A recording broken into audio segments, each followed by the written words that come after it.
हाय दोस्तों, नमस्कार। Welcome to our YouTube channel Mission IAS PCS. Today we are going to discuss on a very important topic like how to cover Vision IAS monthly magazine in just 2 days. सुनकर बड़ा ही आश्चर्यचकित लग रहा होगा आपको, but ये सही बात है कि आप अगर प्रॉपर मेथड के साथ मंथली मैगजीन को पढ़ते हैं तो फिर आप 2 दिन के भीतर भीतर अपने मैगजीन को कवर कर सकते हैं। अब क्या होता है, बहुत सारे एस्पिरेंट्स को इवन 1 महीने भी लग जाते हैं अगर वो सही अप्रोच से नहीं पढ़ते हैं।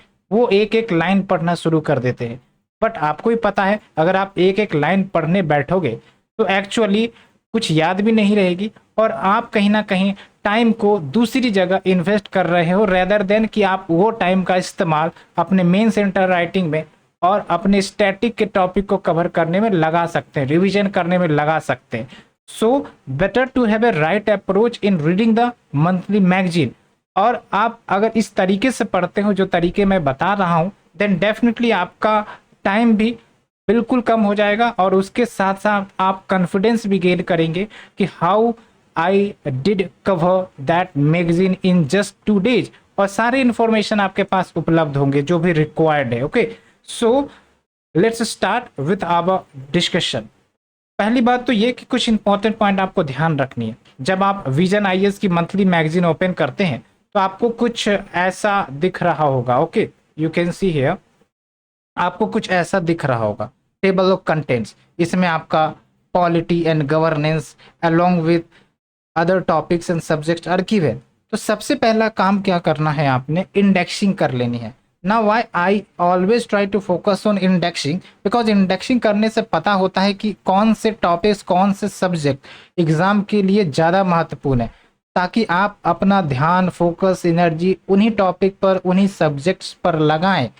And as you all know UPSC do ask the questions on repeated themes, that's why the analysis and the indexing of topics becomes very important. और मैंने इस बात को कई बार अपने वीडियो में बताया भी है।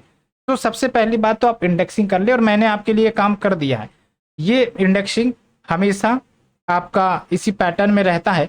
तो सबसे पहले हमने क्या किया, मैंने इन्वायरमेंट को चूज किया। इन्वायरमेंट एक बल्कि टॉपिक है for the prelims for the mains as well. Okay, because these are dynamic concept. So हमने नंबर 1 पर इन्वायरमेंट को रखा, नंबर 2 पर हमने साइंस एंड टेक को रखा, नंबर 3 पर हमने इंटरनेशनल रिलेशन को रखा, नंबर 4 पर हमने इकोनॉमी को रखा। आप एक्सचेंज भी कर सकते हैं, no problem, but these are the vast topics and covers about more than 50% of your magazine pages. तो आराम से आप इस टॉपिक को पहले पढ़े और शुरुआत में जब आप इन टॉपिक्स को पढ़ेंगे तो ज़्यादा ध्यान और फोकस रहेगा, तो आप लर्निंग भी अच्छे से कर सकते हैं। तो पहला काम तो क्लियर हो गया। Now coming to the second point, आपको हंटर बनना है। यहाँ पर मैं एग्जांपल देता हूँ अर्जुन का। आपको पता है ना कि जो आपका अर्जुन है उन्होंने मछली की आंख पर ही पूरा फोकस किया था निशाना लगाने में। अगर वो कोई दूसरी जगह ध्यान लगाते तो फिर हो सकता था मछली की आंख में निशाना नहीं लग सकता। तो यहाँ पर भी आपको जब मैगजीन रीड करना है तो आपको अर्जुन बनना है। एंड अर्जुन का मतलब ये कि प्रीलिम्स और मेंस के जो इंपॉर्टेंट पॉइंट्स है जो एग्जामिनेशन में आ सकते हैं उसको हंट करना है, उस इंफॉर्मेशन या डाटा को हंट करना है। ओके, और ये आपका प्रैक्टिस धीरे धीरे आ जाएगा। ओके, आपको किसी दूसरे पर डिपेंडेंट नहीं रहना है, खुद पर डिपेंड होइए और हंटर बनिए। तो हंटर बनने से क्या होगा कि आपकी बाकी की फालतू डाटा जो मैगजीन में है वो अपने आप समाप्त हो जाएगी। आप सिर्फ इंपॉर्टेंट डाटा, कीवर्ड्स, पॉइंटर्स ही अपने पास रख सकोगे and that will be also beneficial for the revision जब आपका एग्जाम नज़दीक आ जाता है। तो ओके, सो हम उससे डिटेल में डिस्कस करेंगे। और उसके बाद आपको हाइलाइटर यूज करना है। मेनली आप 2 या 3 हाइलाइटर यूज कर सकते हैं। फॉर एग्जांपल अगर आपको प्रीलिम्स स्पेसिफिक डाटा हाईलाइट करना है तो एक कलर से आप हाईलाइट करिए, मेंस के कीवर्ड हाईलाइट करने हैं तो दूसरे कलर से हाईलाइट करिए। ओके, सो इस प्रकार से आप हाईलाइटर का इस्तेमाल कर सकते हैं। एंड उसके बाद एक बड़ा कन्फ्यूजन जो स्टूडेंट्स में रहते हैं लाइक कि नोट्स बनाएं मंथली मैगजीन का या ना बनाएं। बेसिकली आप समझने की कोशिश करिए कि ये जो आपके मंथली मैगजीन है ना, at the end of the year जब एग्जाम नज़दीक आता है तो PT 365 मेंस 365 रिलीज होते हैं। ओके, तो फिर ये तो उसी की समरी है। तो अगर आप फिर से इसको आप कंपाइल करेंगे, नोट्स बनाएंगे, it is like a wastage of time, repetition of the work, why you are doing this if the magazine has already done this. So आप आराम से हाईलाइट करें, पढ़े, कीवर्ड्स को अंडरलाइन करें, और भले ही आप उन्हीं कीवर्ड्स को पढ़े जिसको आपने हाईलाइट किया, वही आपका नोट्स मेकिंग का काम हो जाएगा। एंड बाकी जो आपका समरी रिलीज होगा at the end of the year, तो आप उससे रिवाइज कर सकते हैं। वही तो है पीटी या फिर मेंस 365 जो मंथली मैगजीन है, उसी का कंपाइलेशन है। So better you do like this rather than doubling your effort, there is a no need of that. Okay, तो यहाँ पर हमने देख लिया। अब आते हैं मुख्य मुद्दे पर कि आपको हंटर कैसे बनना है, आपको हंट कैसे करना है। यहाँ पर मैं आपको एग्जाम्पल दिखाऊंगा कि मैंने कैसे किया है, आप उस अप्रोच का पालन कर सकते हैं। तो यहाँ पर मैंने पॉलिटी एंड गवर्नेंस का एग्जाम्पल मैं आपको दूंगा। For example, the first article is related to digital personal data protection act 2023। अब क्या होता है कि ये जो आपका शुरुआती इंफॉर्मेशन है वो कंटेक्स्ट है। Majority of the time the context is not important. तो यहाँ पर आपको ध्यान नहीं देना है, बस ये ध्यान रखना है कि अगर ये कंटेक्स्ट मेंस के आंसर राइटिंग में यूज हो सकती है, then well and good, we will read that again. Okay, तो ये बात तो क्लियर हो गई। अब यहाँ पर दूसरी इंपॉर्टेंट बात, सबसे पहले आपको मेंस हंटर बनना है। मेंस हंटर में क्या करना है आपको, you have to read like introduction, you have to read like main body, and you have to end with conclusion. तो सबसे पहले आप इंट्रोडक्शन ढूंढिए। इस एक्ट का इंट्रोडक्शन कहाँ मिलेगा, इस एक्ट का इंट्रोडक्शन आपको यहाँ पर मिलेगा। तो आपने यहाँ पर इंट्रोडक्शन मेंशन कर दिया कि हाँ ये है। उसके बाद some of the provisions of this act, आपको यहाँ पर जाना है। ओके, बिकॉज कुछ डिटेल्स आपको पता होनी चाहिए, तभी तो आप क्रिटिसाइज या एनालाइज कर सकते हैं। तो फॉर एग्जाम्पल, एप्लीकेबिलिटी कहाँ पर होगी, कंसेंट का क्या इश्यू है, उसको डिस्कस कर लेना है। एंड अगेन, अगर कोई बोर्ड कंस्टिट्यूट की गई है तो उस पर आपको इन्फॉर्मेशन पता होनी चाहिए, इस बोर्ड के क्या फंक्शंस है उस पर आपको पता होना चाहिए, क्योंकि मेंस और प्रीलिम्स दोनों में ये क्वेश्चन पूछे जा सकते हैं। और प्रीलिम्स में तो ये भी पूछा जाता है स्टेट्यूटरी है या फिर कॉन्स्टिट्यूशनल है या फिर एग्जीक्यूटिव है। इस प्रकार से आपको ध्यान में रखना है। ओके, और उसके बाद ये सब जो इन्फॉर्मेशन देख रहे हैं ना, फालतू है, आपको छांटने हैं। That's why I called U A Hunter, आपको हंटर बनना है। और यूपीएससी कभी कभी एग्जाम्शन पर क्वेश्चन पूछती है, और ये एग्जाम्शन जो है ना वो प्रीलिम्स पर्पस के लिए, मेंस के लिए नहीं है। फॉर एग्जाम्पल, ओके, एंड यहाँ पर आपको याद रखना होगा प्रीलिम्स पर्पस के लिए। So after all this, now mains body में आपको क्या ध्यान रखना है, मैंने आपको सिग्निफिकेंस की बात बोली कि यहाँ पर आपका जो सिग्निफिकेंस है वो मेन के बॉडी में आएगा, क्योंकि सिग्निफिकेंस वाला जो प्रोविजंस होता है उसके बाद उसका क्रिटिसिज्म भी किए जाएंगे, तभी तो एनालिसिस होगा, तो वो भी आपका मेन बॉडी में आएगा। तो significance comes under the mains body, और उसके बाद limitations comes under the main body, like it violate the fundamental right, because जो एग्जाम्पशंस ऊपर दिए गए हैं, एंड इसके कारण एनोनिमस डाटा कलेक्शन किया जा सकता है, प्रोसेसिंग किया जा सकता है, and that will violate the right to privacy. Along with inadequate safeguard, no compensation has been given if there is a mishandling of the data, complicated approach to grievance redressal, and along with RTI exemptions दिए गए हैं।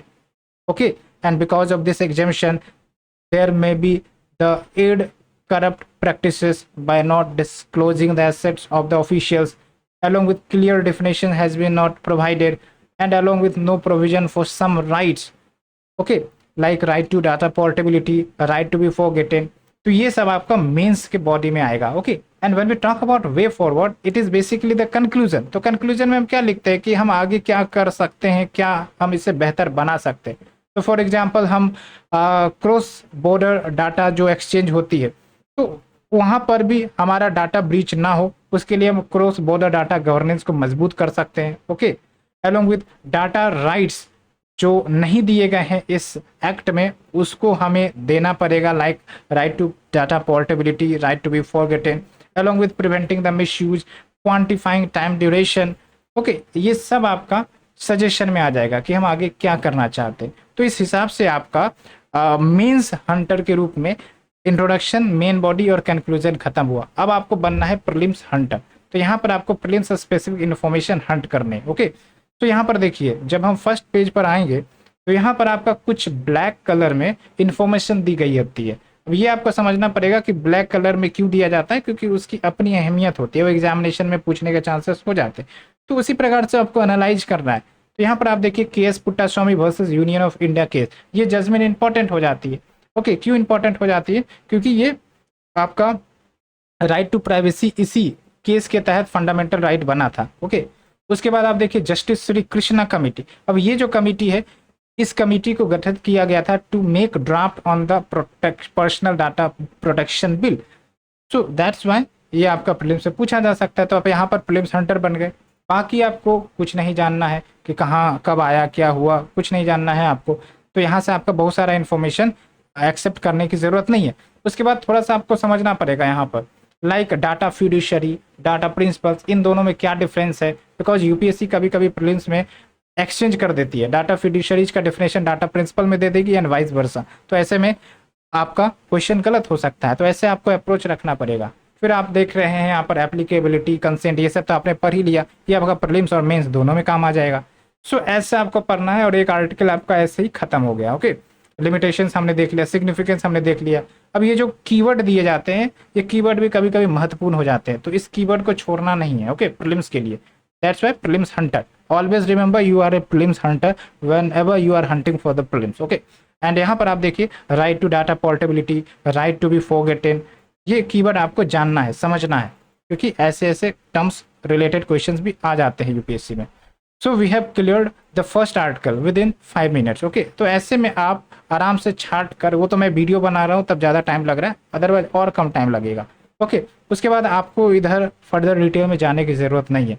आपको choose करना है, choose आप तभी कर सकते हैं जब ये प्रैक्टिस आपकी लग जाएगी, और एक बार प्रैक्टिस बन गई आप आराम से छाट सकते हैं आप अपने कंटेंट को। Okay, so now after that we are coming to the second article. अब यहाँ पर मैं एक इंपॉर्टेंट बात आपको बताना चाहता हूँ। पहली बात तो ये कि ऊपर हमने देखा वो आपका एक्ट है, यानी कि पार्लियामेंट से पास होकर वो प्रेसिडेंशियल एसेंट मिल गया और वो एक्ट बन गया, अब वो इम्प्लीमेंट हो चुका है।